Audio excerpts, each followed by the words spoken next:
आपका यूनिक प्रज्ञान यूट्यूब परिवार में मैं प्रज्ञान सर हार्दिक स्वागत करता हूं, वंदन करता हूं, अभिनंदन करता हूं।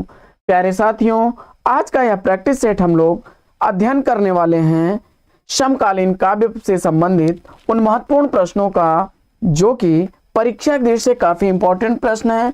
और जिन लोगों को ये लगता है कि सर ये प्रश्न आसान है अथवा ये प्रश्न कठिन है, तो उनके संदर्भ में बस मैं इतना ही कहना चाहूंगा कि साथियों, जो प्रश्न आपने अध्ययन किया है, जो भली भांति आपको कंठस्थ होता है, वह प्रश्न आपको आसान लगता है। और जिनका अध्ययन आपने नहीं किया है अथवा जो आपको कंठस्थ नहीं होते हैं, वे प्रश्न आपके लिए कठिन हो जाते हैं। ना ही कोई प्रश्न कठिन होता है और ना ही आसान होता है। यह निर्भर करता है प्रत्येक व्यक्ति के अध्ययन पर। हर व्यक्ति का अध्ययन उसके प्रश्नों को के लेवल को कम या ज्यादा कर सकता है। जिस तरह से प्राथमिक स्तर पे वर्णमाला का ज्ञान ही उसके लिए उसका पाठ्यक्रम है और उसे वह कठिन दिखाई देता है, और आज आपको वर्णमाला में ध्वनियों को पहचानना आपके लिए कठिन दिखाई दे रहा है, तो बस मैं जो मेरा मोटिव था कहने का वो ये था कि प्रश्न ना तो कोई कठिन होता है ना ही आसान होता है।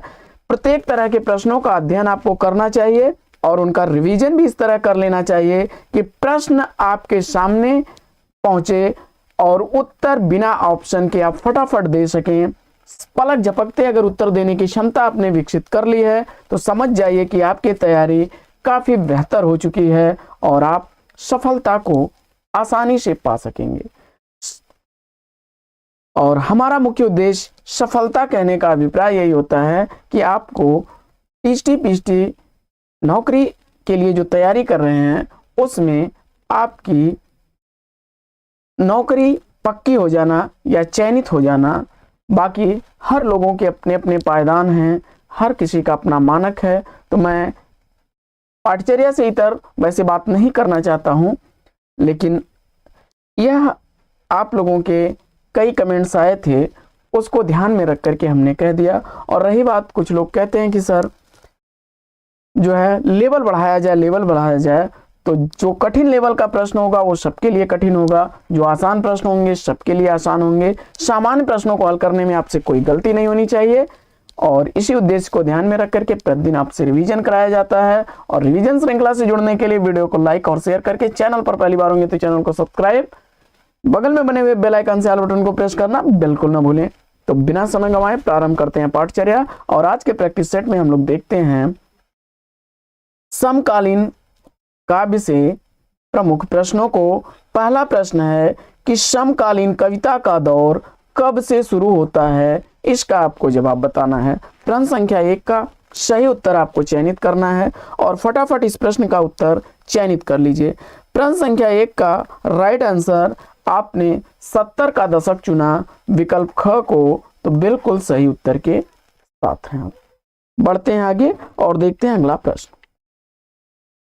घर के बाहर घर कविता संग्रह के रचनाकार कौन है, इसका आपको उत्तर बताना है। घर के बाहर घर कविता संग्रह किसके द्वारा लिखा गया है, और इस प्रश्न का जवाब अगर आपने चयनित कर लिया है विष्णु नागर को, तो विकल्प क इस प्रश्न का बिल्कुल सही जवाब। अगला प्रश्न, प्रश्न संख्या 3 है कि लीलाधर मंडलोई की 2010 ईस्वी में प्रकाशित कविता का संग्रह कौन सा है, और प्रश्न संख्या 3 का सही जवाब आपने चुन लिया। देखिए, लीलाधर मंडलोई द्वारा 2010 में प्रकाशित कविता संग्रह एक बहुत कोमल ताना, लिखे में दुख, दोनों ही है, तो विकल्प इस प्रश्न का ग आपने चुना, उपयुक्त दोनों को, तो बिल्कुल सही जवाब। अगला प्रश्न है कि मृणालिनी साराभाई के नृत्यों का अंकन किस कृति में हुआ है, और इस प्रश्न का जवाब अगर आपने चुना है विकल्प ख नृत्य और काव्यानुभूति को, तो बिल्कुल सही जवाब। अगला प्रश्न है कि उमराव जान नवीनतम खंड काव्य किसके द्वारा लिखा गया है। उमराव जान नवीनतम खंड काव्य के रचनाकार आपने चुन लिया प्रभात पांडे जी को, तो विकल्प घ इस प्रश्न का बिल्कुल सही जवाब। अगला प्रश्न है कि खत्म नहीं होती बात कविता संग्रह किसका है। प्रश्न संख्या 6 का सही जवाब आपने विकल्प क को चुना, तो बिल्कुल सही जवाब बोधिसत्व। अगला प्रश्न है कि फिर बसंत आएगा 2009 में कविता संग्रह किसका है? फिर बसंत आएगा यह 2009 में लिखा गया कविता संग्रह है और यह किसका है? तो प्रश्न संख्या 7 का राइट आंसर आपने चुन लिया है।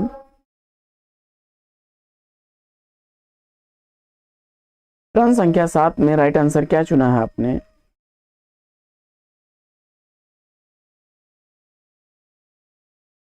गिरीश चंद्र श्रीवास्तव को, तो बिल्कुल सही जवाब विकल्प क। अगला प्रश्न है कि सड़क पर पत्थर अपाहिज बोलता है, कविता संग्रह किसका है? सड़क का पत्थर अपाहिज बोलता है, यह कविता संग्रह जयप्रकाश शर्मा जी का है। विकल्प ख इस प्रश्न का बिल्कुल सही जवाब। अगला प्रश्न है कि रात में हारमोनियम सुनो कारीगर किसकी रचनाएं हैं? रात में हारमोनियम सुनो कारीगर, ये दोनों ही रचनाएं उदय प्रकाश की हैं। विकल्प क इस प्रश्न का बिल्कुल सही जवाब। अगला प्रश्न है कि स्नेहमयी चौधरी कविता की रचनाकार कौन है? स्नेहमयी चौधरी की इसमें से कविता पूछा जा रहा है, कौन सी है? स्नेहमयी चौधरी की कविता इसमें कौन सी है? और इस प्रश्न का जवाब आपने सेलेक्ट कर लिया ठौर ठिकाना विकल्प ग को, तो बिल्कुल सही जवाब। अगला प्रश्न है कि होता हूं जब भी प्रेम में प्रेम की गांठ किसकी कविताएं हैं? प्रश्न संख्या 11 का सही उत्तर आपने किसका चुना? होता हूं जब भी प्रेम में प्रेम की गांठ, दोनों ही कविताएं राजकुमार कुंभज द्वारा लिखी गई हैं। विकल्प क इस प्रश्न का बिल्कुल सही जवाब। अगला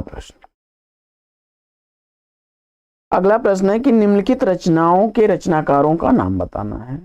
एक और अयोध्या किसके द्वारा लिखी गई रचना है?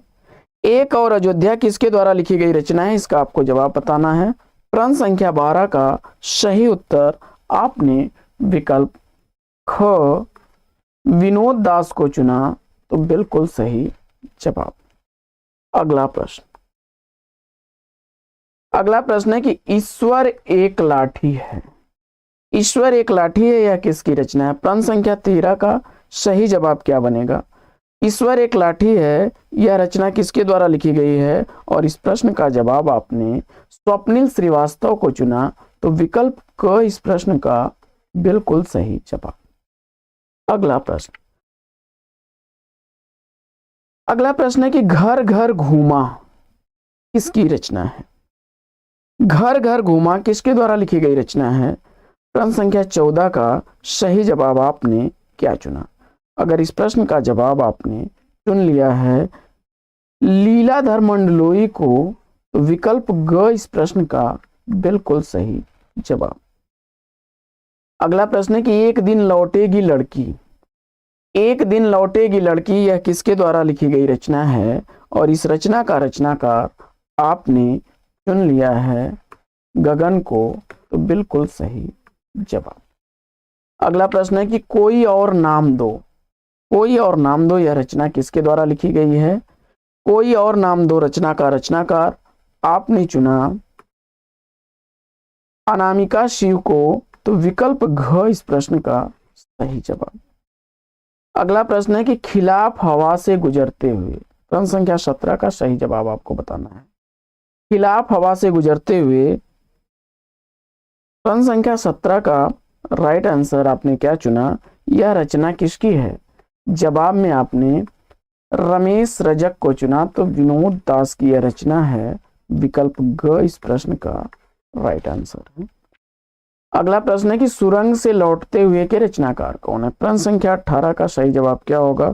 सुरंग से लौटते हुए कृति का रचनाकार आपको बताना है और इस प्रश्न का जवाब आपने चयनित कर लिया विकल्प ख दूधनाथ सिंह को, तो बिल्कुल सही जवाब। अगला प्रश्न है कि दर्शक दीर्घा उपनगर में वापसी किस समकालीन कवि की रचनाएं हैं? दर्शक दीर्घा, उपनगर में वापसी किस समकालीन कवि की रचनाएं हैं? और प्रश्न संख्या 19 का सही जवाब आपने विकल्प क को चुना, बलदेव वंशी को। तो बिल्कुल सही जवाब।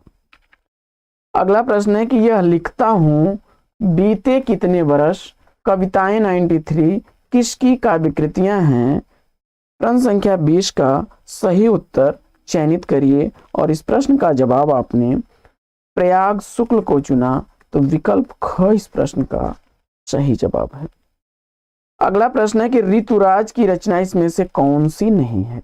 ऋतुराज की रचना इसमें से कौन सी नहीं है, इसका आपको जवाब बताना है। प्रश्न संख्या 21 का सही उत्तर क्या होगा? और जवाब में आपने चयनित कर लिया विकल्प घ, लेखनी वेला को। तो बिल्कुल सही जवाब। अगला प्रश्न है कि दूधनाथ सिंह ने उत्तराधिकार कविता किस छायावादी कवि पर लिखी है? प्रश्न संख्या 22 का सही जवाब आपने चुना विकल्प क को। तो बिल्कुल सही जवाब सुमित्रा नंदन पंत पर लिखी है। विकल्प क इसका राइट आंसर है। दूधनाथ सिंह ने उत्तराधिकार कविता छायावादी कवि पंत पर लिखी है। अगला प्रश्न,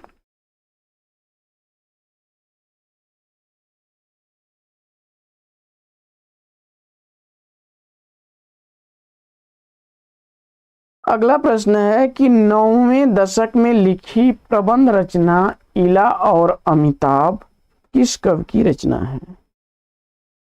9वें दशक में लिखी प्रबंध रचना इला और अमिताभ किस कवि की रचना है? प्रश्न संख्या 23 का सही जवाब आपने देवराज को चुना। तो विकल्प ग इस प्रश्न का राइट आंसर है। अगला प्रश्न है कि एक मृत्यु प्रश्न प्रबंध किसकी रचना है?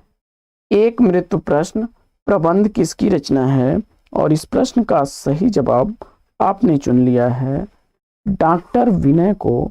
तो विकल्प ख इस प्रश्न का बिल्कुल सही जवाब।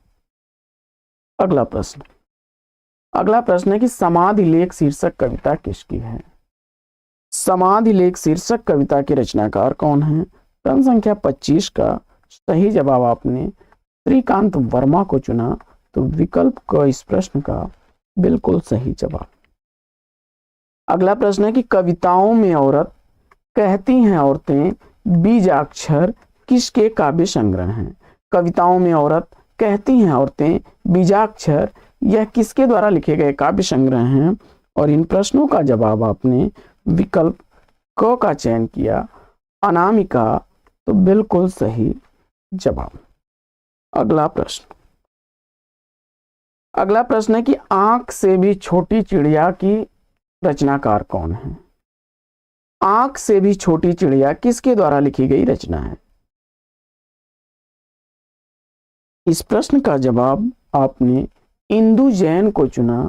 तो विकल्प ख इस प्रश्न का बिल्कुल सही जवाब। अगला प्रश्न है कि गंगा प्रसाद बिमल की कृति है। गंगा प्रसाद बिमल की इसमें से रचना आपको बताना है। और प्रश्न संख्या 28 का सही उत्तर आपने विकल्प ग को चुना सन्नाटे से मुठभेड़। तो बिल्कुल सही जवाब। अगला प्रश्न है कि जल पंखों वाली चिड़िया किस रचनाकार की रचना है? प्रश्न संख्या 29 का सही जवाब आपको बताना है। और इस प्रश्न का राइट आंसर आपने अनामिका को चुना। तो विकल्प घ इस प्रश्न का बिल्कुल सही जवाब। अगला प्रश्न है कि ज्ञानेंद्र पति की रचना है। प्रश्न संख्या 30 में आपको चयनित करना है कि ज्ञानेंद्र पति की रचना कौन सी है। और इस प्रश्न का जवाब आपने चुन लिया विकल्प क गंगा तट को। तो बिल्कुल सही जवाब। अगला प्रश्न है कि कौन काव्यांदोलन समकालीन इसमें से नहीं है? प्रश्न संख्या 31 में देखिए बीटनिक कविता, सहज कविता और निर्देश्यामी कविता समकालीन काव्य के अंतर्गत आती है। प्रयोगवादी अगर आपने विकल्प ग को चुना तो इस प्रश्न का सही जवाब हो जाएगा। सहज कविता के समर्थक हैं। सहज कविता का समर्थक आपको चुनना है। जवाब में आपने चुन लिया है रविंद्र भ्रमर को, तो विकल्प क इस प्रश्न का राइट आंसर है। अगला प्रश्न है कि समकालीन कविता का कवि निम्नलिखित में से कौन नहीं है। समकालीन कविता का कवि इसमें से कौन नहीं है, और इस प्रश्न का जवाब आपने चयनित कर लिया है विकल्प घ केदारनाथ अग्रवाल को, तो राइट आंसर है आपका। अगला प्रश्न है कि एक और आदमी भी है अपनी शताब्दी के नाम काव्य ग्रंथ किसके हैं। एक और आदमी भी है अपनी शताब्दी के नाम काव्य ग्रंथ किसके हैं, और इस प्रश्न का राइट आंसर आपने दूधनाथ सिंह को चुन लिया, तो क विकल्प इस प्रश्न का बिल्कुल सही जवाब। अगला प्रश्न,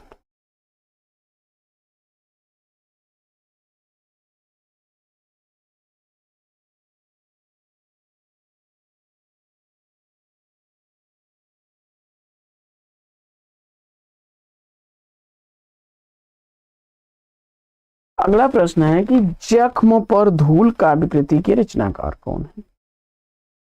जख्म पर धूल काव्य कृति किसके द्वारा लिखी गई रचना है, इसका आपको जवाब बताना है, और इस प्रश्न का जवाब आपने चयनित कर लिया मलयज को, बिल्कुल सही जवाब। अगला प्रश्न है कि निम्नलिखित में से राजेश जोशी की रचना कौन सी नहीं है। राजेश जोशी की रचना इसमें से कौन सी नहीं है, इसका आपको जवाब बताना है। तो इसमें विकल्प देखिए, एक दिन पेड़ बोलेंगे, धूप घड़ी और नेपथ्य से राजेश जोशी की रचना है, तो विकल्प घ इसका राइट आंसर हो जाएगा। अगला प्रश्न है कि सुमेलित चरण इसमें से चयनित करना है, और देखते हैं इसमें प्रश्न संख्या 37 में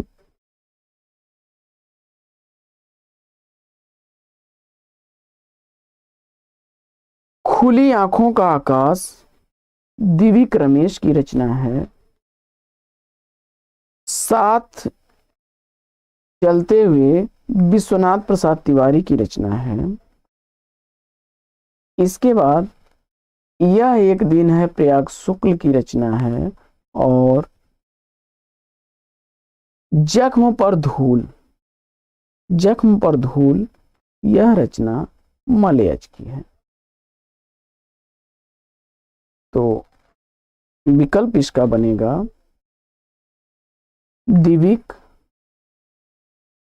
दिविक के बाद विश्वनाथ प्रसाद तिवारी, इसके बाद प्रयाग शुक्ल और मलयज।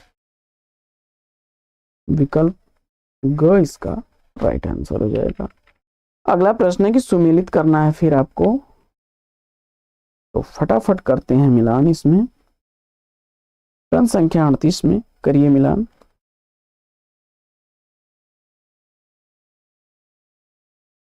मंगलेश डबराल की रचना घर का रास्ता, ललित शुक्ल की रचना अंतर्गत, विमल कुमार की रचना मुखौटा किसका है, और राजेश जोशी की चमर गाथा। फिर मिलान करना है आपको।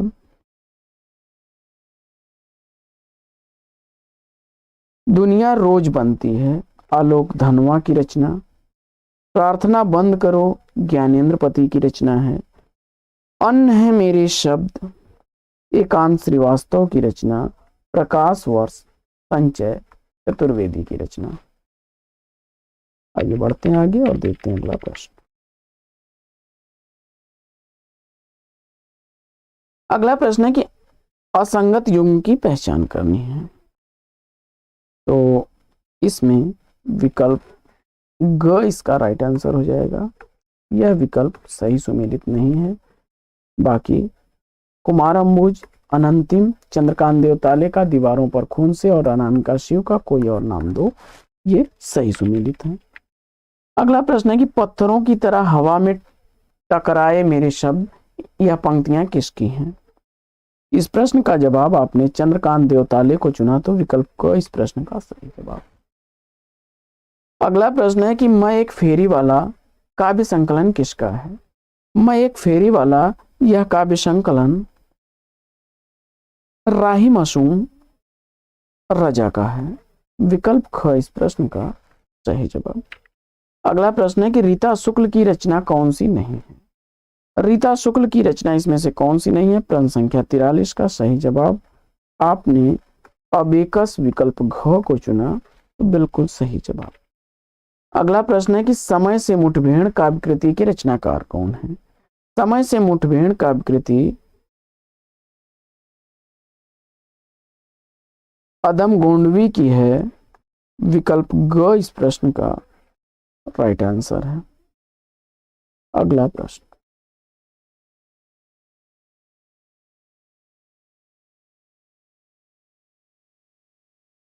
अगला प्रश्न है कि कोई आवाज देता है गजल संग्रह के रचनाकार कौन है। कोई आवाज देता है, यह गजल संग्रह किसके द्वारा लिखा गया है। और इस प्रश्न का जवाब आपने कुंवर बेचैन को चुना तो विकल्प क इस प्रश्न का बिल्कुल सही जवाब। अगला प्रश्न है कि कैलाश गौतम की रचना इसमें से कौन सी है। तो कविता लौट पड़ी, सिर पर आग, सीली माचिस की तीलियां सभी हैं। विकल्प घ इसका सही जवाब। अगला प्रश्न है कि कटोरे में आग कविता संग्रह किसका है। कटोरे में आग कविता संग्रह उदयन वाजपेयी जी का है। विकल्प ग इसका सही जवाब। अगला प्रश्न है कि इस तरह गाती हुई जुलाई कविता संग्रह किसका है। प्रश्न संख्या 48 का सही जवाब आपने ओम भारती को चुना तो विकल्प क इस प्रश्न का सही उत्तर। अगला प्रश्न है कि ओम भारती की काव्य कृति इसमें से कौन सी है और इस प्रश्न का जवाब आपने जोखिम से कम नहीं विकल्प ग को चुना, बिल्कुल सही जवाब। अगला प्रश्न है कि घाना के पांखी कविता संग्रह किसका है। प्रश्न संख्या 50 का सही जवाब आपने विकल्प क विजेंद्र को चुना तो बिल्कुल सही जवाब।